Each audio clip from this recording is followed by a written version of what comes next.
छात्रों, पाठ 4 वायुदाब, इसका अपने पेज नंबर 18 पे ध्रुवीय अधिक दाब की पेटियां, यहाँ तक का अपना हो गया था।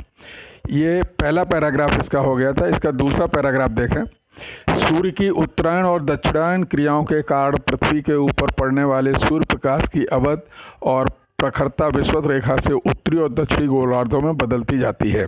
यानी जो उत्तरायण और दक्षिणायन है, इससे पहले भी इसके बारे में आपको बताया था कि उत्तरायण का समय और दक्षिणायन का जो समय रहता है, उसमें उत्तरायण का समय जो है दिसंबर से 21 जून तक के रहता है और दक्षिणायन का 21 जून से 22 दिसंबर तक के रहता है। इसमें जो सूर्य के प्रकाश जो पृथ्वी के ऊपर पड़ता है, उसकी प्रखरता यानी उसकी तेजी, या जो किरणों की, जो आप उसको दूसरी भाषा में गर्मी सूर्य के प्रकाश के माध्यम से जो उत्तरी और दक्षिणी गोलार्ध में मिलती है, वो गर्मी या वो प्रखरता जो है उत्तरी और दक्षिणी गोलार्ध में बदलती जाती है।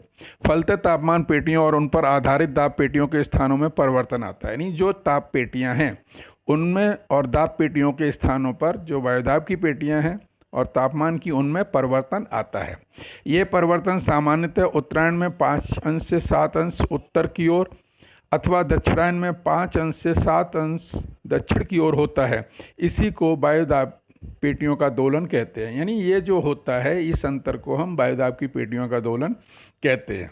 अब इसके साथ ही इसे सदैव ध्यान में रखो, यानी हमें ये बात हमेशा ध्यान में रखनी है कि तापमान पेटियों और वायुदाब पेटियों के बीच महत्वपूर्ण अंतर ये है कि तापमान पेटियां अखंडित हैं यानी कभी वो खंडित नहीं होती, विभाजित नहीं होती, विभक्त नहीं होती, टूटती नहीं, तथा वे विषुवत रेखा की ओर से ध्रुवों की ओर और अधिक तापमान से कम तापमान तक फैली होती हैं। वायुदाब की पेटियां अखंडित अर्थात एक दूसरे से सटी नहीं हैं। कम और अधिक वायुदाब के क्षेत्र विषुवत रेखा से लेकर दोनों ध्रुवों की ओर जाते समय अलग अलग भागों में पाए जाते हैं। यानी विषुवत रेखा से चाहे आप उत्तरी ध्रुव की ओर जाएं, चाहे आप दक्षिणी ध्रुव की ओर जाएं, अलग अलग दोनों भागों में जो है वो पाए जाते हैं। अब जब ऐसा होता है तो उसका परिणाम क्या होता है? वायुदाब के निम्न परिणाम होते हैं। हवाओं का निर्माण, आंधी तूफानों का निर्माण होता है, संवहनी वर्षा की निर्मित होती है। यानी इसके ये जो है 3 परिणाम होते हैं कि हवाओं का निर्माण होता है, उनकी रचना होती है, आंधी और तूफानों का भी कभी कभी उससे होता है, और संवहनी व जो वर्षा होती है वो होती है। समदाब रेखाएं, समान वायुदाब वाले स्थान जिस रेखा द्वारा मानचित्र पर जुड़े रहते हैं उस रेखा को समदाब रेखा कहते हैं। यानी जो समान दाब वाले स्थानों को जोड़ने वाली रेखा होती है उस रेखा को हम समदाब रेखा कहते हैं। इसी तरह से जो समान ऊंचाई के स्थानों को जोड़ती है उस रेखा को हम समोच्च रेखा कहते हैं।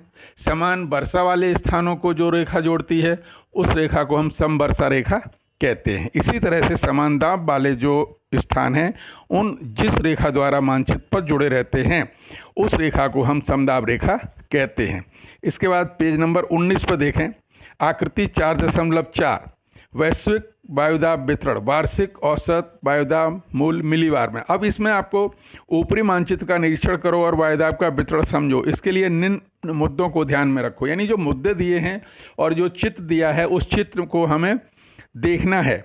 वायुदाब रेखाओं का स्वरूप, यानी जो मानचित्र में वायुदाब की रेखाएं दिखाई गई हैं उनका स्वरूप क्या है, उनकी आकृति क्या है।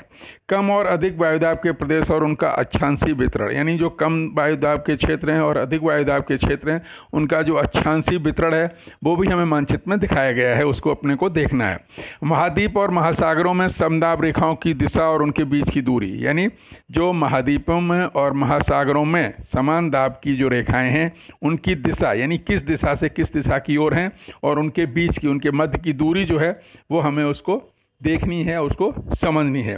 उत्तरी और दक्षिणी गोलार्धों की समदाब रेखाओं की तुलना, यानी उत्तरी गोलार्ध विषुवत रेखा के जो उत्तर में है वो उत्तरी गोलार्ध और जो दक्षिण में है वो दक्षिणी गोलार्ध, उसमें जो समान दाब की जो रेखाएं हैं उनकी हमें जो है तुलना करनी है, उनके बारे में हमें जानकारी देखनी है। इसके बाद पेज नंबर 20 पे थोड़ा सोचो। विषुवत रेखा पर वायुदाब कम होता है तो आर्कटिक वृत्त पर वायुदाब कैसा अथवा कितना होगा। यानी जो विषुवत रेखा पर वायुदाब कम है वहाँ पर वायुदाब क्यों है? क्योंकि वहाँ पर तापमान अधिक रहता है, और आर्कटिक वृत्त पर वहाँ पर क्या होगा? तापमान कम होगा तो वहाँ पर वायुदाब अधिक होता। अब इसके साथ ही जो वायुदाब है उसको मापने की इकाई जो है वो मिलीबार है। वायुदाब को जो हमेशा मिलीबार में नापा जाता है। वायुदाब मिलीबार इकाई में गिना जाता है। इसके लिए वायुदाब मापक उपकरण का उपयोग किया जाता है। इस तरह इस उपकरण द्वारा पृथ्वी की सतह के समीप का वायुदाब गिना जाता है। पृथ्वी के समीप जो वायुदाब रहता है उसको गिना जाता है। और ये वायुदाब जो दो तरह के रहते हैं, एक फॉर्टेंस और एंड्राइड, इस तरह से ये दो वायुदाब रहते हैं। और इनसे वायुदाब के द्वारा जो है हम जो वायु का दाब है उसको मापते हैं। इसके साथ क्या तुम जानते हो, पृथ्वी के गुरुत्वाकर्षण बल के कारण पृथ्वी पर विद्यमान सभी वस्तुएं, सभी घटक पृथ्वी के जकड़े चिपके रहते हैं। इनमें से वायु स्वरूप में पाई जाने वाली हवा भी अपवाद नहीं है। अपवाद यानी उससे अलग नहीं है। पृथ्वी के गुरुत्वाकर्षण बल के कारण वायुदाब की हवा भूपृष्ठ की ओर खींची जाती है। यही कारण है कि समुद्री सतह के समीप वायुदाब अधिक होता है। वायुमंडल में पाया जाने वाला ये वायुदाब का कार्य हम पर भी होता रहता है, हम इसे ध्यान में रखें। ऐसा कहा जाता है सामान्य रूप से प्रत्येक व्यक्ति के सिर पर 1000 किलो हवा के स्तंभ का वजन रहता है। ये बात जो हमेशा आप ध्यान में रखें। अब इसके बाद इसमें कारण लिखो। वायुदाब ऊंचाई के अनुसार कम होता जाता है। इसमें आप देखें वायुदाब जो है ऊंचाई के अनुसार कम होता जाता है। इसका कारण यह है कि हवा में मिश्रित जो धूल, कण, बाष्प, भारी वायु आदि घटक भूपृष्ठ के निकट अधिक मात्रा में होते हैं। भूपृष्ठ से जैसे जैसे ऊंचाई पर जाते हैं वैसे वैसे हवा के इन घटकों की मात्रा कम होती जाती है। यानी जो ज़मीन के पास जैसे हम रहते हैं तो उस समय जो धूल मिश्रित कण हैं, बाष्प है, भारी वायु है, ये सब अधिक मात्रा में होते हैं। और जैसे जैसे भूपृष्ठ से ऊंचाई पर जाते हैं वैसे वैसे इन घटकों की मात्रा कम होती जाती है। परिणाम स्वरूप ऊंचाई बढ़ने के साथ हवा विरल होती जाती है और वायुदाब कम होता जाता है। इस प्रकार ऊंचाई के अनुसार वायुदाब कम हो जाता है। इसका नंबर 2 है वायुदाब पेटियों का दोलन होता है। ये इससे पहले अभी अपन ने देखा था, इसको आप थोड़ा समझें। सूर्य उत्तरायण और भासमान भ्रमण और दक्षिणायन क्रियाओं के कारण पृथ्वी पर पड़ने वाले सूर्य प्रकाश की अवधि और प्रखरता विषुवत रेखा से उत्तरी और दक्षिणी ध्रुवों के बीच बदलती जाती है। परिणाम स्वरूप तापमान पेटियों और उन पर आधारित दाब पेटियों के स्थानों में